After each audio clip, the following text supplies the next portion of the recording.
એક minute sir પાછળ જ કરું છું રાહુલ સર કેમેરા પાછળ ફોટો પાડો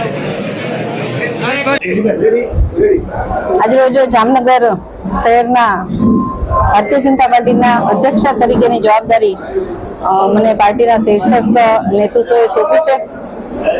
એના માટે હું માનનીય પ્રધાનમંત્રી નરેન્દ્રભાઈ મોદી, અમારા રાષ્ટ્રીય અધ્યક્ષ જેપી નડ્ડા સાહેબ, અમારા શહેર ગુજરાત પ્રદેશ અધ્યક્ષ સી આર પાટીલ સાહેબ, ત્રણેય મહામંત્રીશ્રી, મારા અહીંના સાંસદશ્રી પૂનમબેન, બંને ધારાસભ્યશ્રીઓ, મારા પૂર્વ પ્રમુખશ્રીઓ, પૂર્વ મેયરશ્રીઓ અને દરેક કાર્યકર્તાએ જે મારામાં વિશ્વાસ મૂક્યો છે, મને આશા છે કે એ પરિપૂર્ણ કરવા માટે હું મારાથી બનતા દરેક પ્રયત્ન કરીશ। પાર્ટીને નવી ઊંચાઈ ઉપર લઈ જવાનો મારો પ્રયત્ન છે।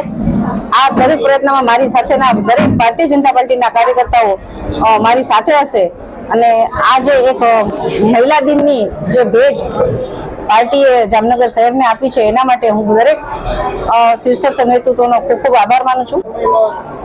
લક્ષ્ય એ જ રહેશે જે વિમલભાઈના સમયમાં હતું, વધુમાં વધુ સીટો અમે ભારતીય જનતા પાર્ટી લોકોની ચાહના મેળવેલી છે અને જે રીતે સંગઠને કામ કર્યું છે, ભારતીય જનતા પાર્ટી જે રીતે કામ કરી રહી છે, જે એની વિચારધારા છે, એટલે મને આશા છે કે લોકોમાં પણ ભારતીય જનતા પાર્ટી ખૂબ લોકપ્રિય છે, એટલે આવનારી ચૂંટણીમાં પણ અમે ખૂબ લોકચાહનાથી આ દરેક સીટો જીતીશું।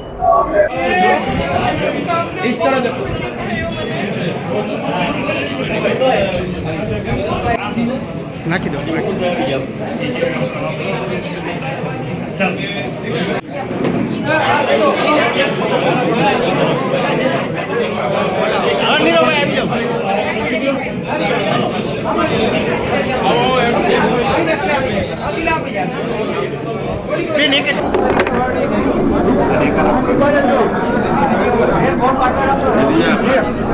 આજ રોજ અટલ ભવન ખાતે પ્રદેશ નિયુક્ત બાપભાઈ જેબલિયા, નરેશભાઈ અને એચ.એમ. પટેલ જે નવા જિલ્લા ભાજપ પ્રમુખની પ્રક્રિયા માટે પધાર્યા હતા।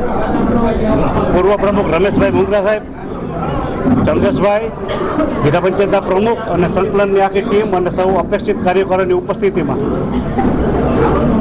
પ્રદેશ ભાજપના પ્રમુખ પાટીલ સાહેબ અને મુખ્યમંત્રી ભૂપેન્દ્રભાઈ, રત્નાકરજી, કેન્દ્રમાંથી નરેન્દ્રભાઈ, અમિતભાઈ અને નડ્ડાજી સર્વોએ મારું નામ નક્કી કર્યું, સંકલનથી થયું। જિલ્લામાં પણ સર્વસંમતિથી જામનગર જિલ્લા ભારતીય જનતા પાર્ટીના પ્રમુખ તરીકે સર્વસંમતિથી મારું નામ નક્કી થયું છે। તે બદલ પ્રદેશ, કેન્દ્ર અને જામનગરની સર્વ ટીમનો હું ખૂબ હૃદયપૂર્વક આભાર માનું છું। જિલ્લામાં પૂનમબેન, રાઘવજીભાઈ, ધારાસભ્ય મેઘજીભાઈ, પૂર્વ પ્રદેશ અધ્યક્ષ આરસી સાહેબ અને સર્વનો હું ખૂબ ખૂબ આભારી છું।